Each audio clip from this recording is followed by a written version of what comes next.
84-year-old Thelma Butler lives in fear. I don't rest at night. I try to go to sleep. I wake up in the middle of the night with bad dreams. And she wakes every morning to a nightmare. Her daughter, Pamela Butler, has disappeared. Somebody somewhere knows. And here's the really strange part. Pamela walked into her own home and vanished. People don't vanish into thin air like that. Pamela Butler was a highly successful computer specialist for the Environmental Protection Agency in Washington, D.C., raking in a cushy six-figure salary.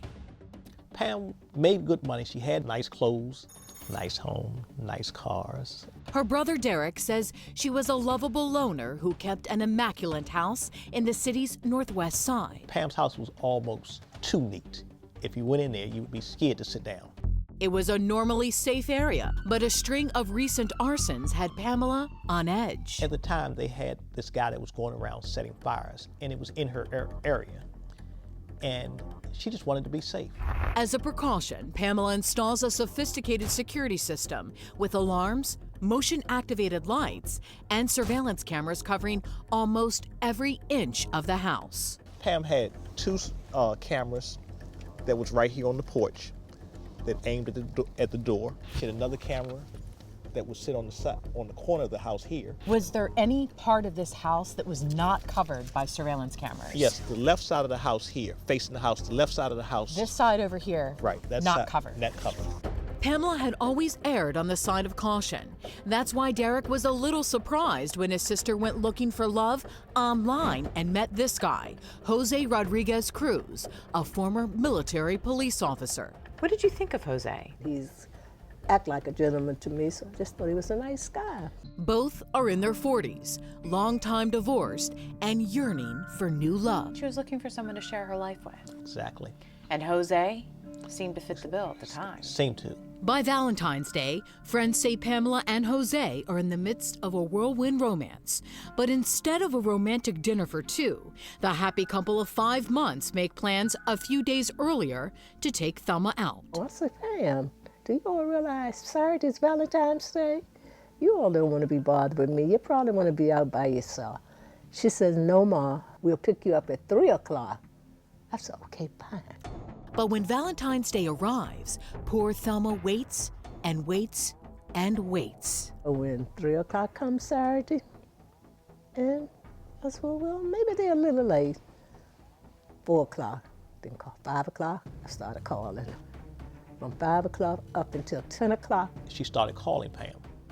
Pam didn't answer the telephone, and she really got concerned then. Derek figures his sister and Jose simply had a change of heart and went on a last-minute Valentine's getaway. And I just kind of brushed it off, thinking it's a new boyfriend, that they're just out having a good time somewhere. 2 more days pass, still no calls or text from Pamela. Thelma's motherly instincts tell her Pamela is in trouble. I said, we got to go up there. Something is definitely wrong. Sadly, Thelma's right. When they get to Pamela's house, both of her luxury cars are sitting in the driveway. Her front door is locked, but her burglar alarm is not turned on. That was really odd. And a huge red flag. Oh, that was a red flag for me. Inside, they find Pamela's purse and wallet, but the keys to both cars are missing. Did you see blood anywhere in that home? Didn't see any signs of blood, any Forced signs entry. of a struggle, nothing knocked over.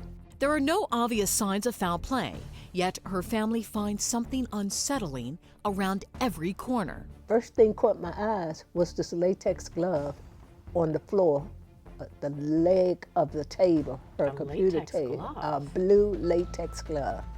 She had files that were sitting on the floor.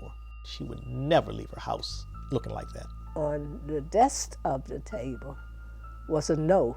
Pam, where are you? Are we still taking your mother to dinner? I've been here looking for you. I went upstairs and I looked, and the sheets were off of her bed. I saw that. I said, yes, something isn't right. Her mattress is bare and her comforter is heaped on a seat, completely out of character for the impeccably tidy Pamela. And then we noticed the window. Well, she had these type of blinds that you could either lower them from the top or lift them up from the bottom. My mother looked over at the window. She said, the blind is lifted up. She said, Pam don't lift the blinds up. She lowered them down from the top. Then we went over to the window, and the window was unlocked. It's the only window in the house that's unlocked, and it's also on that side of the house that's not covered by the surveillance camera. At that moment, I mean, did you have that sinking feeling in your gut? At that moment, to be honest with you, I really did. Derek jumps in his car and heads to Jose's apartment. His gut tells him Jose may know where Pamela is. I don't know what I was looking for. I was really just kind of angry because at this point I know something is wrong. I told him, I said, Pam's missing. And I said, you know, normally when these things happen, you look at the boyfriend, I said, and we're looking at you. Then Jose drops a bombshell. He said, you know, me and Pam broke up. And he said, I haven't talked to her. Broke up when? One time he says Thursday, the other time he says they broke up on Friday. Derek finds that strange. If they broke up the day before Valentine's Day, why would Jose have left that note? And Pamela never called her mom to cancel their plans. Pam never mentioned anything about a breakup. No, nothing at all. And then Derek tells me this bizarre story about what happened inside Jose's apartment. And I know that if somebody does something to Pam, that she's going to fight. He's going to have some scratches or something on him.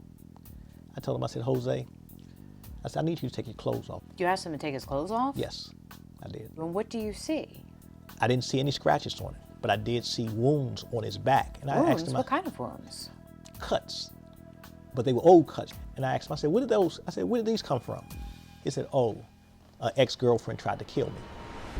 An article in the Washington Post confirmed Jose was in an abusive relationship in the past, but no one was ever charged in the incident.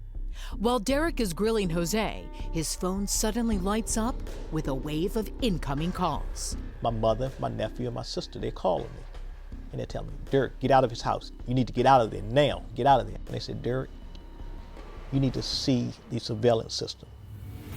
Up next, the shocking images caught on tape and Jose's dark, secret past.